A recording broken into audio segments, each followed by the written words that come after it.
Madame la adjointe au maire chargée de la culture, Madame la directrice régionale des affaires culturelles, Monseigneur, Mesdames et Messieurs les responsables des différents services du ministère de la Culture en haut grade, titre et qualité, Mesdames et Messieurs, je suis très heureux d'ouvrir aujourd'hui ce colloque, d'être parmi vous pour l'ouverture de ce colloque consacré au millénaire de la crypte.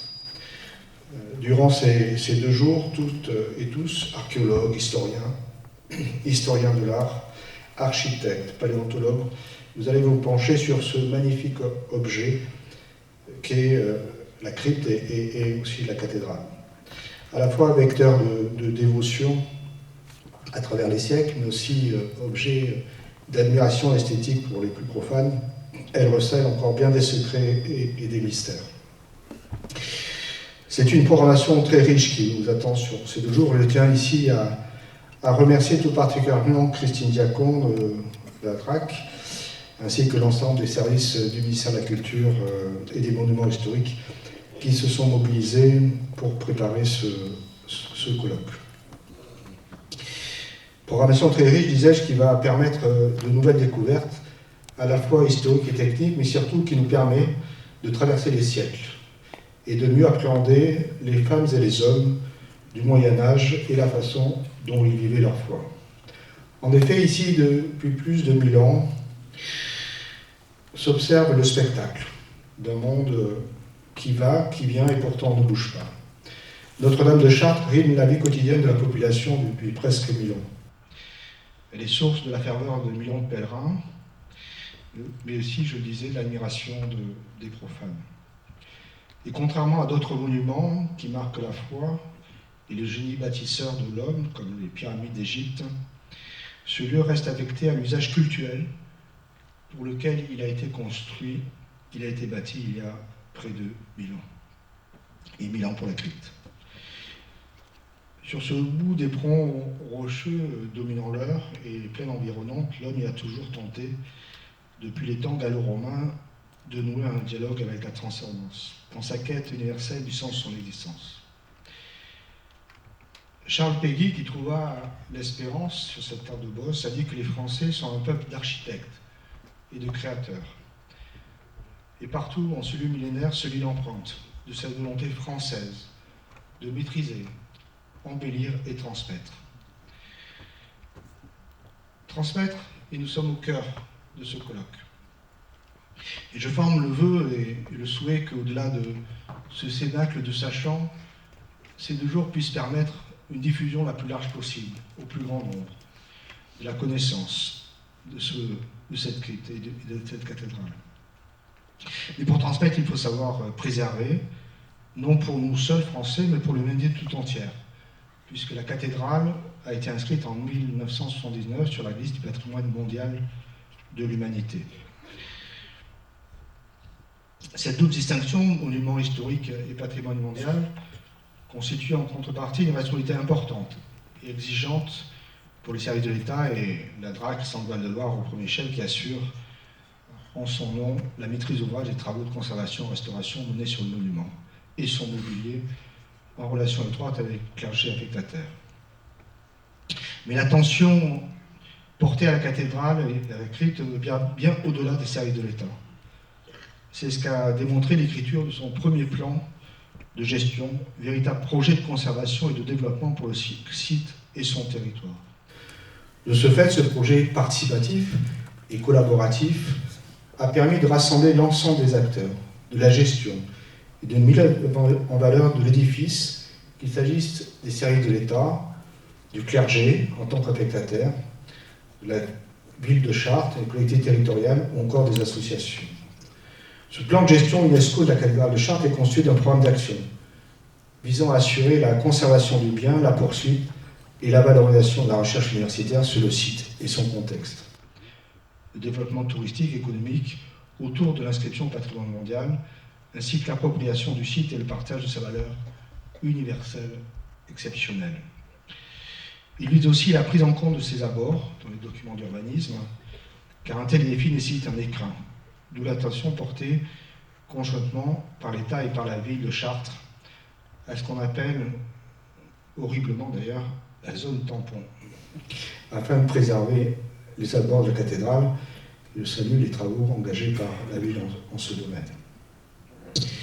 Collégialement écrit pour la période 2022-2027, ce plan de gestion doit régulièrement être actualisé pour se donner ensemble de nouveaux objectifs de mise en valeur de cet édifice exceptionnel. Ce colloque se tient bien évidemment dans le cadre de l'année du millénaire de la crypte, comme c'est indiqué derrière moi, et s'inscrit dans un certain nombre d'événements et de manifestations à la fois organisées par la ville de Chartres qui a souhaité mettre en lumière ce joyau exceptionnel de ce patrimoine chartrain au-delà du patrimoine mondial, et je le félicite de ces initiatives.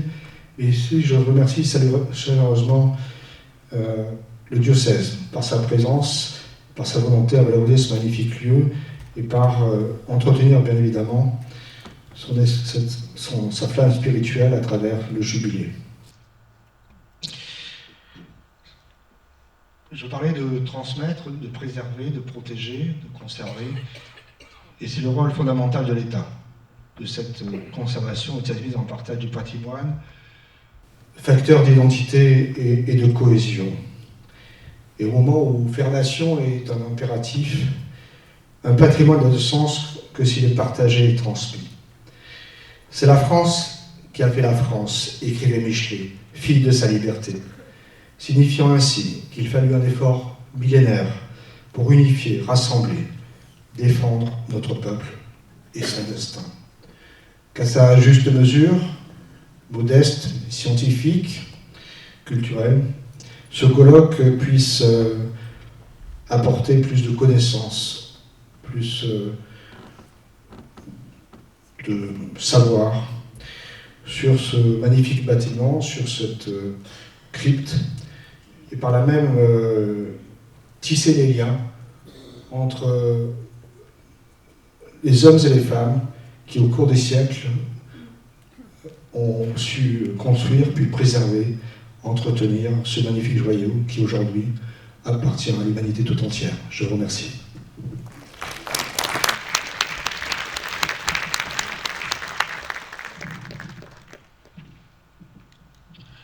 C'est aussi une joie pour moi d'être là. Je suis l'évêque de Chartres, Philippe Christori, et on me demande de dire un petit mot sur l'actualité, au fond, de ce millénaire. D'abord, je me dis, au fond, on vit un événement particulier, on célèbre 1000 ans de cette crypte, mais au fond, cette crypte, c'est quoi? C'est une cave. C'est l'église basse de l'église romane du passé, elle-même détruite. Des caves à Chartres, nos maisons en ont plein en sous-sol, des vieilles caves antiques. Mais si on fait mémoire de ces 1000 ans, c'est parce que ce lieu, cette crypte, et pardonnez-moi le terme de cave qui a dû faire sursauter certains, a été un lieu qui, depuis 1000 ans, est un lieu de pèlerinage, un lieu de vie, un lieu d'accueil de gens qui viennent avec le poids du jour déposer devant Dieu leur vie, leurs désirs, leurs projets. Et c'est sur cette crypte que fut, bien sûr, il y a 800 ans, édifiée la nouvelle cathédrale gothique. Au niveau du diocèse, il y a plus de 4 ou 5 ans, le père Blondeau m'a parlé de ces 1000 ans. Et c'est vrai que cette intuition qu'il a eue en tant que recteur, de valoriser cette date, m'a aussi tout à fait rejoint pour justement exprimer cette vitalité qui est celle des pèlerins, qui a été celle des artistes, des bâtisseurs aussi, qui nous ont légué ce lieu de culte que maintenant nous nommons parfois effectivement un patrimoine. Mais j'aime à dire que personne n'a souhaité bâtir un patrimoine. Ceux qui ont bâti ces lieux voulaient une église. Nous insistons sur le mot de jubilé, qui vient de jubilate deo, qui vient de toute cette tradition des psaumes que nos frères juifs nous ont donnés, et ces lieux sont là pour honorer la gloire de Dieu. Aujourd'hui, cette dimension d'accueil continue bien sûr au quotidien, puisque Chartres demeure, depuis le Moyen-Âge, un des grands lieux de pèlerinage, comme fut et comme est toujours d'ailleurs en France, notamment Rocamadour, ou bien on pourrait citer bien sûr d'autres lieux du Moyen-Âge comme Rome, Saint-Jacques-de-Compostelle par exemple.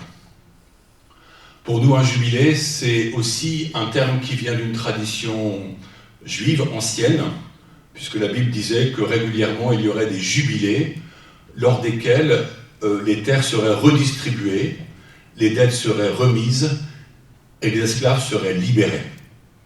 Alors historiquement, on ne sait pas si on fait très souvent.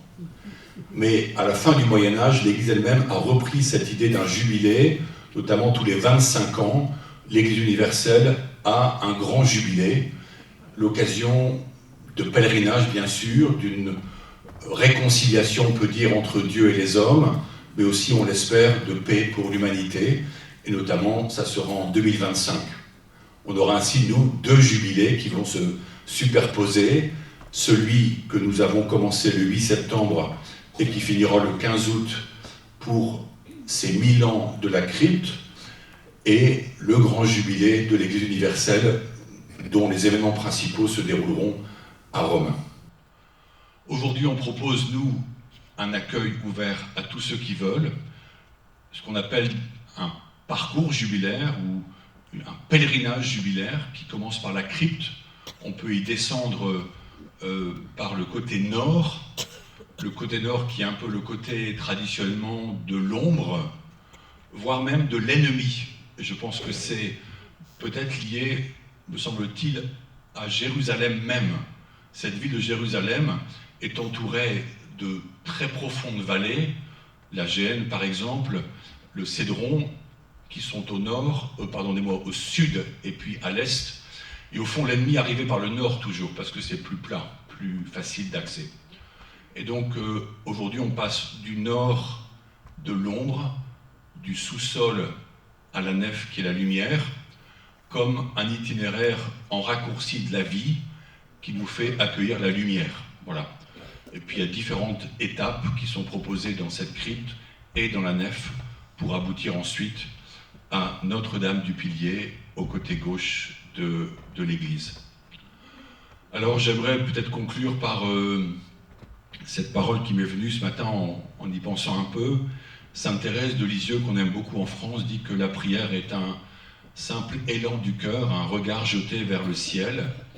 Eh bien, je pense que cette magnifique cathédrale permet à toute personne qui y rentre ce regard vers le ciel, vers ces voûtes que vous connaissez, vers ces vitraux magnifiques, et chacun à sa façon, chrétien ou non chrétien, même croyant et non croyant, peut, comme laisser son âme, être inspiré par la beauté, par la lumière, et ressortir peut-être de ce voyage, qui peut être pour certains une visite, pour d'autres un pèlerinage, un peu différent, et j'espère surtout un peu réjoui.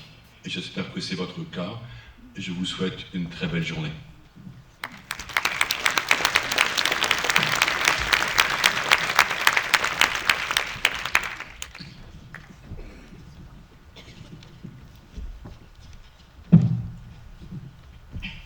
Merci, Monseigneur, pour le micro transmis.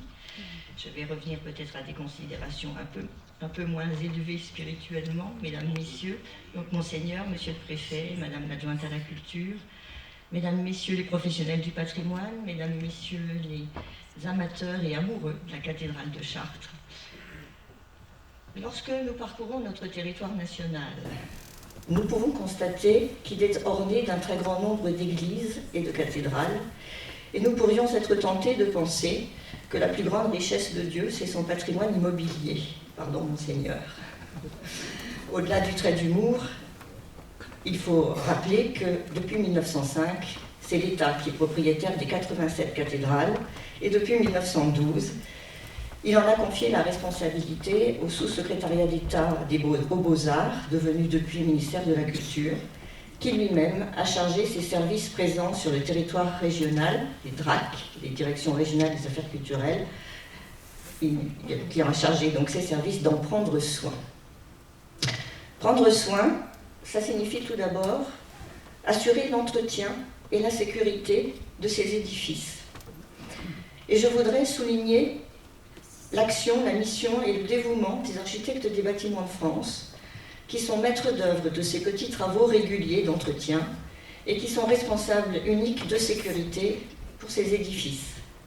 Dans cette dernière mission, ils reçoivent très souvent l'appui d'autres services de l'État, notamment les services préfectoraux, ainsi que l'appui des services départementaux d'incendie et de secours. Le but étant naturellement de limiter autant que possible et du mieux possible les risques d'éclosion, d'incendie. Un passé récent nous a rendus particulièrement sensibles à cette cause-là. À Chartres, la cathédrale doit beaucoup à la vigilance et au dévouement d'une collaboratrice proche de l'architecte des bâtiments de France. Je voudrais citer le nom de Madame Lynn Spindler, technicienne des bâtiments de France, qui consacre beaucoup de son temps à la cathédrale et qui la connaît vraiment au sens propre, de fond en comble. Prendre soin, c'est aussi prévoir, concevoir et financer des travaux beaucoup plus importants, destinés à la conservation et à la restauration de l'édifice et des objets et décors, œuvres d'art qu'il contient. La règle générale veut que l'État soit seul financeur de ces travaux sur les cathédrales. Mais à Chartres, la cathédrale a la chance, insigne, de bénéficier très souvent et très régulièrement du soutien financier d'associations de mécènes qui contribuent notamment aux travaux de restauration pour les décors, les objets, les vitraux ou les orgues. Qu'elles en soient très chaleureusement remerciées. Prendre soin, de son côté, la DRAC, j'étais sur l'idée du financement, je poursuis, de son côté, la DRAC consacre annuellement, en moyenne, 2 millions d'euros à la restauration, à tous les travaux sur la cathédrale de Chartres. Et l'on peut rappeler que de 2008 à 2022, ce sont 33 millions d'euros qui ont été investis par l'État pour ces travaux de restauration. Nous pouvons citer quelques exemples importants de travaux qui ont été conduits ces dernières années. Et il faut rappeler que ces travaux de restauration sont toujours conduits sous la maîtrise d'œuvre de l'architecte en chef des monuments historiques, qui est territorialement compétent. En l'occurrence, pour Chartres, il s'agit de Madame Suzanne de Ponto. Quelques exemples donc récents de travaux qui ont été conduits sous cette maîtrise d'œuvre. En 2022, s'est achevée la restauration du tour de chœur, exemple absolument insigne de sculpture, donc au sein de la cathédrale, après 7 années de travaux. Cette opération a reçu, notamment, je signalais le rôle important des mécènes, un mécénat important et assez exceptionnel de l'Association des Amis de la cathédrale de Chartres. Merci encore à elle. En cours depuis 2021 et qui devrait s'achever en 2025, le gros chantier de restauration du transept de la cathédrale qui a été subventionné au titre du... pas subventionné, financé, puisque c'est la responsabilité de l'État, qui a été donc financé à hauteur de 6 800 000 euros dans le cadre du plan de relance. Il faut souligner là aussi qu'il s'agit au sein du territoire de la région Centre-Val de Loire du plus gros chantier du plan de relance, destiné à la restauration d'un monument historique. Je citerai enfin comme dernier exemple, en 2024, l'achèvement du vaste chantier du trésor de la cathédrale, dont la présentation a été intégralement repensée et qui trouve maintenant sa place dans l'écrin restauré que constitue la chapelle Saint-Pia. Ce trésor a été récemment inauguré à l'occasion et réouvert donc à la visite et au public à l'occasion des Journées européennes du patrimoine.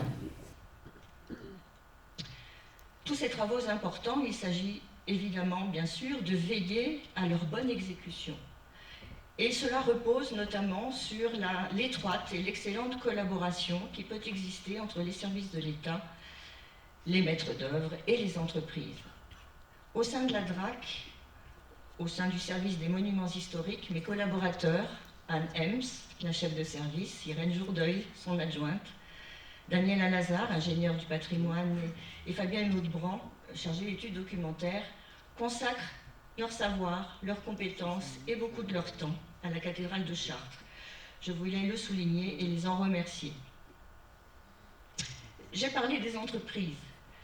Je crois qu'il est tout à fait important de rappeler que les travaux sur les cathédrales mobilisent des savoir-faire rares, non délocalisables, qui sont détenus par des artisans et des ouvriers hautement qualifiés qui travaillent pour des entreprises spécialisées.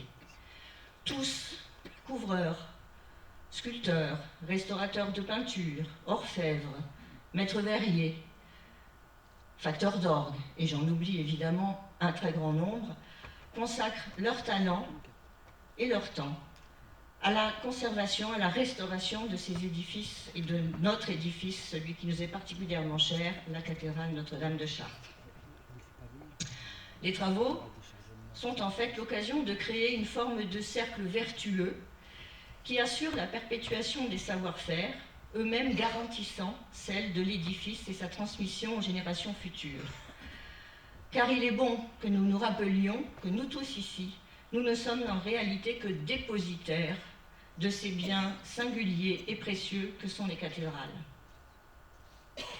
Prendre soin, c'est enfin étudier, mieux connaître, pour mieux faire connaître et mieux transmettre. Les connaissances et les découvertes qui surgissent à l'occasion des chantiers, grâce par exemple à des études préalables qui sont menées, citons pour exemple des études d'archéologie du bâti, préalables au chantier, ou grâce à des analyses qui peuvent être conduites au cours même du chantier ou à son issue, analyses par exemple portant sur des matériaux. Toutes ces connaissances, toutes ces découvertes viennent compléter opportunément et parfois rectifier des savoirs plus anciens et plus livresques. Toutes ces connaissances qui s'actualisent donc au fil du temps nourrissent également le récit qui est proposé par les agents du Centre des Monuments Nationaux aux visiteurs, l'établissement public de l'État étant chargé de la valorisation touristique des cathédrales, et c'est l'occasion pour les visiteurs de la tour nord de la cathédrale de Chartres et désormais du Trésor de profiter de ces connaissances actualisées. Enfin, je dirais que le partage des connaissances, c'est l'ambition de ce colloque pluridisciplinaire que la DRAC a souhaité organiser pendant ces 2 jours, de façon à partager donc, cette stratification des connaissances. La première journée, celle d'aujourd'hui, va donc être consacrée à l'évolution historique de la cathédrale et de sa crypte, qui, en dépit de fouilles archéologiques conduites à la fin du XIXe siècle, au début du XXe, reste nettement moins étudiée que l'édifice gothique lui-même. Donc nous allons pouvoir appréhender un peu mieux l'épaisseur du temps et cette stratification des connaissances. La deuxième journée sera, elle, davantage consacrée aux chantiers récents et aux recherches qu'elles induisent. Je voudrais remercier, que nous remercions d'une manière collective finalement, tous ceux qui depuis 1000 ans œuvrent quotidiennement à la connaissance, à la conservation et à la promotion de cet édifice prestigieux. Je vous souhaite une journée d'échange fructueuse et inspirante pour que vos prochaines visites de la cathédrale soient l'occasion d'un émerveillement renouvelé. Je vous remercie.